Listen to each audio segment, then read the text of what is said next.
We're still recapping the scariest book I've ever read of the Bible, 2 Maccabees. 2 Maccabees 5. Out of hatred for the Jewish citizens,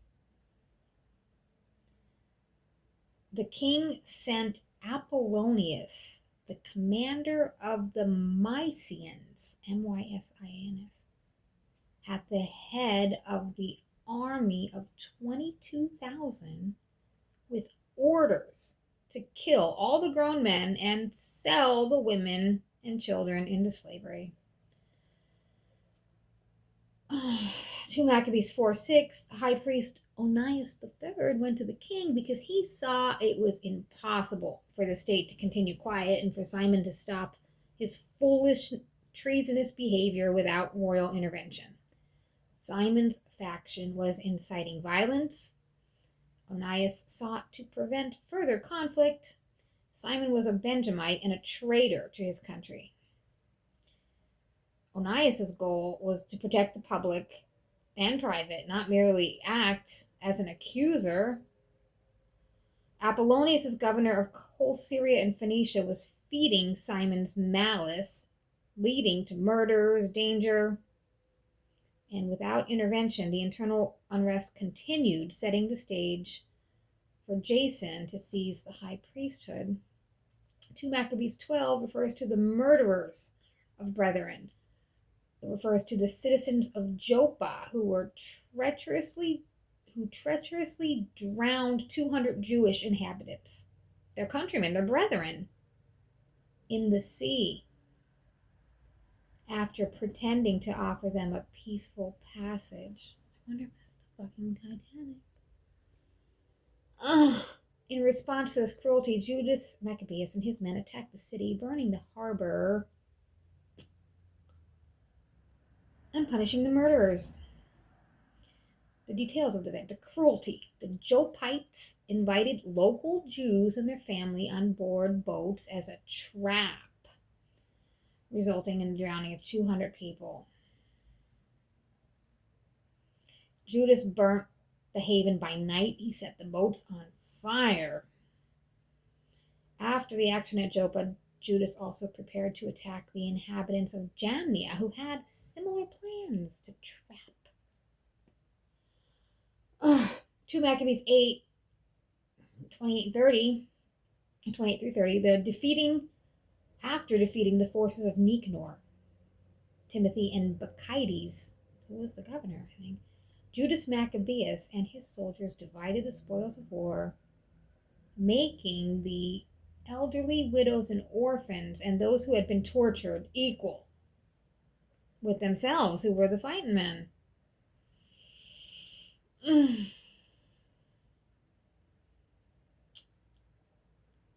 Instead of hoarding the wealth, the soldiers ensured that the most vulnerable and marginalized members of the community, particularly those who had been tortured, were provided for equally. That act highlights the ethical considerations of the Maccabean revolt, ensuring that those who were too weak for battle were still honored with a fair share of the plunder. Along with the money taken from those who came to buy them as slaves, they collected armor and divided the rest. In 2 Maccabees, the blasphemous nation of Gentiles refers to the foreign powers, primarily Succulid Greeks under Antiochus Epiphanes, who desecrated the temple, mocked God, and persecuted the Jews, uttered abominable insults, terrible blasphemies.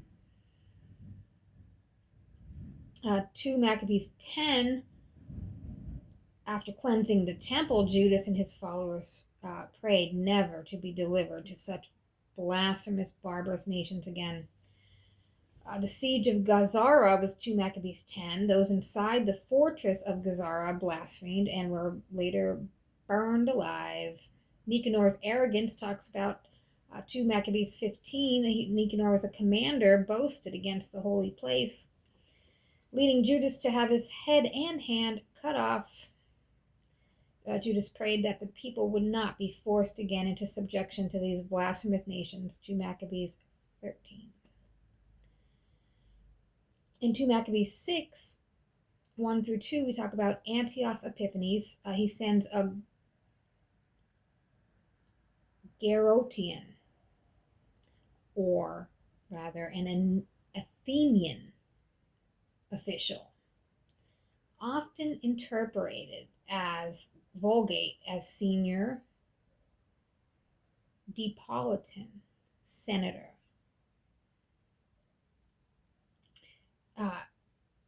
And this senior was trying to force the Jews to abandon their laws, defile the temple, and rename it after Jupiter Olympius.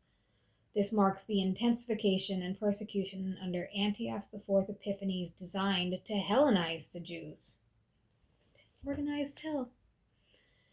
2 Maccabees 6:1 mentions an old man of Athens, sometimes interpretations focused on him as an Athenian senator, Depolitan, or Geron, sent to impose Hellenistic fraud. The official was sent to coerce the Jews to abandon the laws of their fathers, desecrate the temple, and renaming it after Zeus, Jupiter. This led to the persecution and the martyrdom of Eleazar. 2 Maccabees 14, line 46. This is obviously a clip in a whole story because the story is brutal, but this one sentence says, "Now completely drained of blood, he tore out his intestines with both hands and threw them at the crowd." Brutal story. There was specific tortures in 2 Maccabees 7. The initial torture was whips and cords used on the brothers in an attempt to compel them. The eldest brother had his tongue cut out, his head scalped, his hands and feet chopped off in front of the family before being thrown into a heated frying pan, tortured long until death.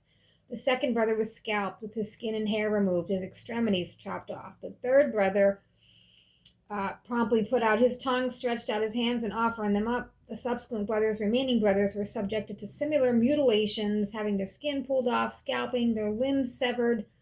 The king was showing no mercy, and this mother was forced to witness all her sons being tortured, and she called them cruel, murderous torturers of her 7 sons before being killed herself. The brothers encouraged their mother to remain steadfast and to choose to die with integrity rather than disobey the laws of their fathers. And the last of the brothers were tortured even more savagely due to the king's increased rage at their defiance. And after the 7th son was killed, the mother was killed. 2 Maccabees 7 was the most horrifying book I ever read.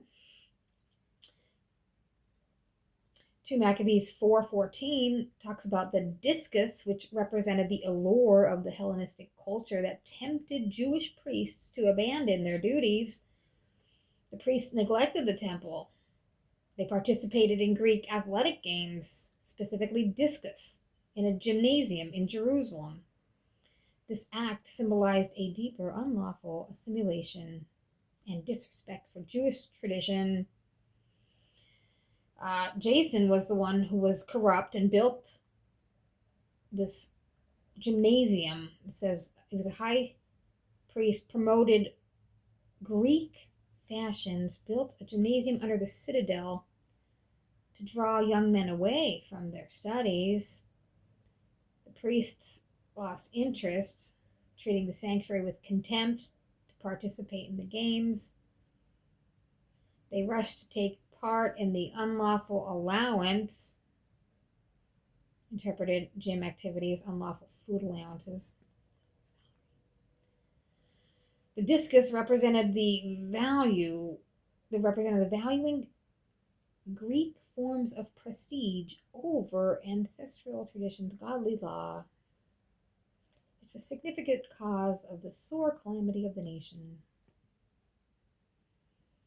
In 2 Maccabees 12:40, Jewish soldiers were slain that were found to be wearing consecrated items, amulets, or donaries of the idols of Jamnia under their coats. These items were forbidden by Jewish law.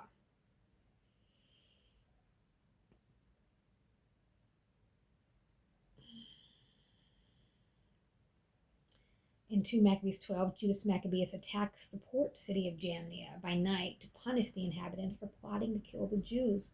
The harbor was burned, the fleet was burned, with the light seen in Jerusalem 30 miles away. Later, the tokens of idols from Jamnia were found under the tunics of Jewish soldiers killed in battle. The inhabitants of Jamnia intended to wipe them out, local Jews, similar to the atrocity in Joppa. So Judas Maccabeus and his forces burned the harbor and the ships. This highlights the ongoing struggles in the surrounding hostile regions. The discovery of these idols from Jamnia under the clothes of the dead soldiers is used to explain their deaths as punishment for violating Jewish law.